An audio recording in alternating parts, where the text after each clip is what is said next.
Jangan lupa like, comment, subscribe, dan klik ikon lonceng untuk terus update video-video terbaru. Termasuk kekhasan umat ini adalah punya sanad mutasil, punya silsilah, punya mata rantai keguruan ila Rasulillah Shallallahu Alaihi Wasallam. Karena sanad saya Mbah Mun, Mbah Zubair, Kiai Fakih Mas Kumambang, kemudian Mbah Mahfud termasuk. Assalamualaikum warahmatullahi wabarakatuh. Wahai sahabatku, semoga sahabatku dalam kondisi sehat walafiat di bawah lindungan dari Allah Subhanahu wa Ta'ala. Pada kesempatan kali ini saya ingin menjelaskan atau membuktikan terhadap apa yang disampaikan oleh Gus Baha, dan juga sebenarnya persoalan ini juga sering disampaikan oleh Ustadz Adi Hidayat juga dan juga Ustadz Abdus Somad, yaitu adalah pentingnya sanad. Begini, bahwa orang mencari agama itu harus jelas asal-usulnya. Kalau dia misalnya mengamalkan sesuatu, itu apakah dia diajarkan oleh gurunya, lalu gurunya dari gurunya, gurunya dari gurunya, yang terus begitu sampai nanti kepada Rasulullah Shallallahu Alaihi Wasallam.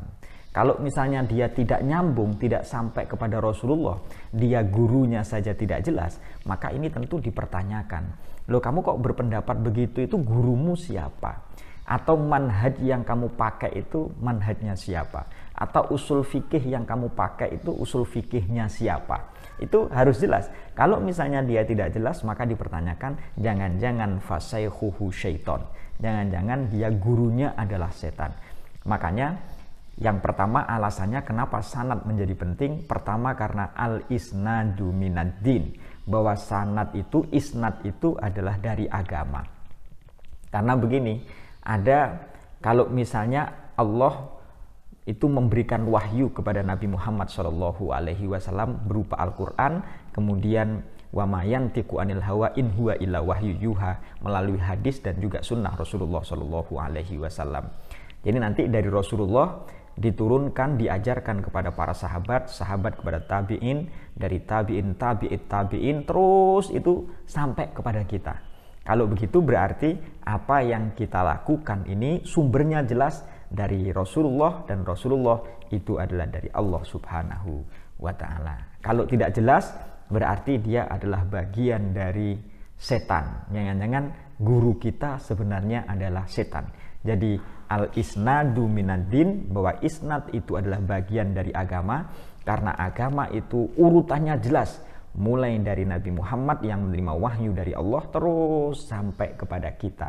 Nah, kita ini biasanya kalau dalam fikih nanti mengikuti 4 mazhab. Ada mazhab Imam Abu Hanifah, ada mazhab itu artinya pendapat. Pendapat Imam Abu Hanifah, pendapat Imam Malik, pendapat Imam Syafi'i, pendapat Imam Ahmad bin Hambal. Lalu kemudian ada orang mengatakan kita tidak bermadhab. Nah, kalau dia mengatakan tidak bermadhab, sebenarnya adalah bermadhab itu sendiri. Jadi ketika kita tidak membentuk kelompok, sebenarnya kita itu sedang membentuk kelompok. Jadi kalau misalnya ada orang mengatakan saya tidak bermadhab, itu dalam logika itu agak susah untuk dibenarkan.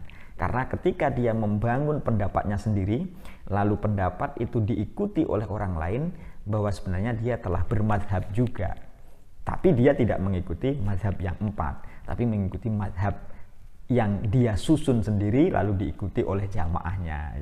Jadi kalau misalnya ada saya ini misalnya itu menyusun sebuah buku baru, kitab baru, cara-cara beragama baru, maka misalnya nama saya si Fulan, berarti mazhab Fulaniyah atau mazhab Fulan, mazhabnya si Fulan gitu.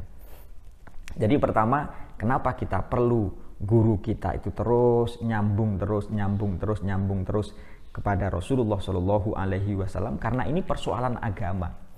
Al-isnadu minad-din, persoalan agama, bukan persoalan yang non agama. Karena itu menjadi penting untuk kita tahu siapa gurunya sampai kepada Rasulullah Shallallahu Alaihi Wasallam. Itu yang pertama. Yang kedua, kenapa juga perlu mencari ini gurunya siapa untuk mencari rekam jejak guru, untuk melihat kredibilitas guru. Coba misalnya dalam tradisi hadis misalnya, untuk menjelaskan macam-macam hadis, ada hadis sahih, ada hadis hasan, ada hadis doif. Misalnya awaluhas sohihu fahuwa matasol isnaduhu walam yusad walam yu'al yarwihi adlun dobitun nan mislihi mu'tamadun fi dobtihi wa naqlihi wal hasanul ma'rufu turuqan wa ghadat rijaluhu lakasohi histaharot. Misalnya begitu, misalnya ila akhirih. Itu untuk menunjukkan bahwa bagaimana sebuah hadis itu bisa dianggap sahih. Bisa dianggap sahih adalah awaluhas sahihu fahuwa mattasal. Dia harus bersambung sampai kepada Rasulullah Shallallahu Alaihi Wasallam. Kalau tidak bersambung sampai kepada Rasulullah Shallallahu Alaihi Wasallam, gurunya siapa, gurunya dia meriwayatkan dari siapa, dari siapa, dari siapa, dari siapa. Kalau tidak bersambung, berarti tidak bisa dianggap sahih. Isnaduhu walam yusad walam yu'al yarwihi adlun dobitun. Yang meriwayatkan itu juga harus memiliki kredibilitas. Adil dobit, hafalannya kuat. Lah kalau hafalannya nggak kuat, nanti jangan-jangan dia keliru, dia salah lagi. Dia menyampaikan, gurunya ngomong begini, dia ngomong begini. Namanya tidak dobit, akalnya tidak cerdas, tidak kuat hafalan. Nah itulah pentingnya sanad tadi itu begitu. Jadi untuk melihat apakah hadis itu sahih atau tidak, kriterianya banyak tadi. Awaluhas sahihu fahuwa mattasal isnaduhu walam yusad walam yu'al yarwihi adlun dobitun nan mislihi mu'tamadun fi dobtihi wa naqlihi wal hasanul ma'rufu turuqan wa ghadat rijaluhu lakasohi histaharot ila akhirih. Nah, jadi perlu untuk melihat kredibilitas dari seorang guru itu kayak apa. Wah, ini gurunya bermasalah ini. Kalau gurunya aja bermasalah, muridnya juga bermasalah. Muridnya bermasalah. Contoh misalnya saya pernah mengaji kepada Kiai Mahfud Anwar di Jombang. Kiai Mahfud Anwar kita lihat kredibilitasnya. Kiai Mahfud Anwar itu adalah putra dari Kiai Anwar. Kiai Anwar nanti memiliki putra namanya Kiai Mansur. Jadi Kiai Mahfud punya saudara Kiai Mansur. Kiai Mansur dan Kiai Mahfud itu putra dari Kiai Anwar. Pacul Guang, dari pesantren Pacul Guang. Nanti Kiai Mansur ini, beliau dijadikan menantu oleh pendiri pesantren Lirboyo, Mbah Manaf atau Kiai Abdul Karim. Dari hasil pernikahan itu Kiai Mansur nanti memiliki putra yang sekarang menjadi pengasuh pesantren Lirboyo itu. Nah, jadi guru saya Kiai Mahfud Anwar ini memang memiliki kredibilitas.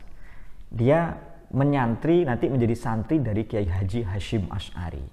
Kiai Hashim Asy'ari nanti menjadi santri dari Kiai Khalil Bangkalan, menjadi santri dari Syekh Ahmad Khotib Al-Minangkabawi. Jadi kalau misalnya saya menjadi murid dari Kiai Mahfud Anwar, ada kredibilitasnya. Keluarganya keluarga yang Islami, memahami kajian agama dengan baik. Nanti juga beliau menjadi santri dari Kiai Haji Hashim Asy'ari. Saya misalnya di Sumatera mengaji kepada namanya Syekh Ali, Kiai Haji Ali. Kiai Haji Ali itu pendiri pesantren Al-Baqiyatus Sholihat. Ketika saya menjadi santri di perguruan Al-Hidayatul Islamiyah di Kuala Tungkal, Jambi sana, Kiai Haji Ali ini juga dari lingkungan yang luar biasa karena beliau putra dari Syekh Abdul Wahab. Nah, jadi nanti sanad itu hubungannya dengan kredibilitas. Jadi al-isnadu minad-din tadi itu hubungannya dengan kredibilitas gurunya. Kayak apa gurunya, rekam jejaknya kayak apa, itu harus jelas. Gurunya dari siapa, dari siapa, dari siapa. Itu yang pertama, karena al-isnadu minad-din, bahwa isnad itu adalah bagian dari agama. Yang kedua, ada istilah atau adagium yang sangat populer, malam tattasil silsilatuhu ila hadratin nabawiyah fahuwa maqtu'ul faid. Barang siapa yang silsilahnya itu tidak nyambung kepada Rasulullah Shallallahu Alaihi Wasallam, fahuwa maqtu'ul faid, maka dia akan terputus limpahan kemurahan dari Allah, limpahan rahmat, limpahan kebenaran dan lain sebagainya. Karena dia terputus dari Rasulullah Shallallahu Alaihi Wasallam. Malam tattasil silsilatuhu ila hadratin nabawiyah fahuwa maqtu'ul faid, maka dia akan terpotong. Maka itu kita harus nyambung terus kepada Rasulullah Shallallahu Alaihi Wasallam. Karena kalau tidak nyambung berarti kita sedang menjalani jalannya setan, kan gitu. Makanya harus nyambung. Kredibilitas gurunya harus jelas. Jadi kalau misalnya Ada yang mengikuti mazhab Hambali, nanti jalurnya kepada Imam Ahmad bin Hambal, jelas. Imam Ahmad bin Hambal terus sampai ke Rasulullah Shallallahu Alaihi Wasallam, bagus. Ada yang jalurnya lewat Imam Malik, Imam Maliki terus nyambung pada Rasulullah Shallallahu Alaihi Wasallam, jelas. Ada yang mengikuti jalur Imam Syafi'i, jelas. Ada yang mengikuti jalur Imam Abu Hanifah, jalur ke Rasulullah Shallallahu Alaihi Wasallam, jelas. Jadi kalau begitu jelas mengikutinya itu kepada siapa. Lalu sekarang kan orang bicaranya begini, loh Imam Syafi'i misalnya ini, Imam Syafi'i kan mengatakan bahwa apa yang disampaikan oleh orang kepada mayit itu tidak sampai. Nah, kalau begitu berarti kita harus mempelajari lagi tentang apa itu mazhab, dan juga kita akan mempelajari apa yang disebut dengan ashabus syafi'iyah. Makanya dalam mazhab itu ada Syafi'iyah, Malikiyah, Hanafiyah, Hambaliyah atau Hanabilah. Itu artinya dia tidak sama persis sebagaimana apa yang dikatakan oleh imam mazhabnya, tetapi mengembangkan metodologi yang dipakai oleh imam itu. Metodologi yang dipakai oleh imam itulah kemudian dikembangkan oleh para generasi-generasi dari pengikut terhadap imam itu. Karena itu ada namanya mujtahid tarjih, ada mujtahid fil fatwa, ada namanya mujtahid muntasib. Kalau Imam Syafi'i, Imam Ahmad bin Hambal, Imam Malik, Imam Abu Hanifah, namanya mujtahid mustaqil atau mujtahid mutlak. Nah ini harus dipahami, karena kalau tidak dipahami nanti kita bisa nyalah-nyalahkan ini loh. Orang NU itu kok saat ini misalnya tahlilan, lalu kirim doa, atau dia melakukan sesuatu yang dihadiahkan kepada mayit, itu kan nggak sampai. Wong Imam Syafi'i mengatakan demikian. Kalau ada riwayat demikian, nah, berarti dia ini kurang memahami apa yang disebut dengan tradisi mazhab. Coba kita dengarkan kalimat ini. I'lam anna a'immatana syafi'iyyata ridwanullahu alaihim lahum mukhalafatun limadhabil imam syafi'i. I'tamadu al-amala biha li ta'assuri awi ta'adzuril amali bil madhab wahya kathiratun masyhuratun wa inda tahqiq. Nah ini fahiya khairu kharijatin an madhabihi. Jadi ketahuilah bahwa ashabus syafi'iyah, pengikut-pengikut Syafi'i itu seringkali juga berbeda pendapatnya dengan Imam Syafi'i. Mereka dalam kehidupan sosialnya disesuaikan dengan kondisi situasi, tetapi menggunakan metodologi yang dipakai oleh Imam Syafi'i, usul fikih yang dipakai oleh Imam Syafi'i untuk menyesuaikan perkembangan situasi, perkembangan zamannya. Dan ini banyak. Wa inda tahqiq, dan sejatinya kalau misalnya diteliti lebih dalam, diteliti lebih lanjut, maka sebenarnya fahiya khairu kharijatin an madhabi. Sebenarnya dia tidak keluar dari pendapat Imam Syafi'i. Karena itulah maka apa yang dikatakan oleh Syekh Zakaria Al-Ansori, kemudian Imam Nawawi, bahwa tradisi Imam Syafi'i misalnya mengkhatamkan Quran. Ketika mengkhatamkan Quran itu di samping kuburannya Lais bin Sa'ad itu apa yang dikatakan oleh Imam Syafi'i? Imam Syafi'i mengatakan bahwa arju antaduma fakanal amru kadzalik. Saya berharap bahwa pembacaan-bacaan Al-Quran di samping kuburan Lais bin Sa'ad itu akan terus berlanjut tradisi itu. Jadi ini masyhur. Karena itu menurut penjelasan dari Syekh Zakaria Al-Ansori, kemudian Imam Nawawi yang ashabus syafi'iyah, itu menjelaskan bahwa amalan itu tidak sampai. Kenapa kok tidak sampai? Karena pertama tadi la bihadratil mayyit, atau yang kedua karena la yanwi as-sawab lahu walam yatmu. Jadi karena seseorang itu tidak di samping mayit, atau yang kedua karena memang dia tidak meniatkan pahalanya untuk si mayit itu. Karena itu maka di dalam kitab Al-Azkar An-Nawawi, Imam Nawawi pengikut dari Imam Syafi'i mengatakan kalau seseorang itu dia membaca Al-Quran, maka sebaiknya di akhir atau di awal maka dia berdoa Allahumma ausil sawaba ma qara'tuhu ila fulanin. Nah begitu. Itu namanya tradisi mazhab ini namanya. Maka kita harus memahami tradisi mazhab. Jadi jangan sampai ada orang mengatakan Imam Syafi'i aja tidak mengatakan begitu, tapi kenapa orang NU kok begitu? Nah ini berarti dia tidak memahami tradisi mazhab. Sahabatku, ini yang dapat saya sampaikan. Nanti pada kesempatan lain saya ingin menunjukkan sanad saya yang berhubungan yang sampai kepada Rasulullah Shallallahu Alaihi Wasallam dalam fikih itu kayak apa? Insya Allah pada video berikutnya, insya Allah. Demikian, assalamualaikum warahmatullahi wabarakatuh.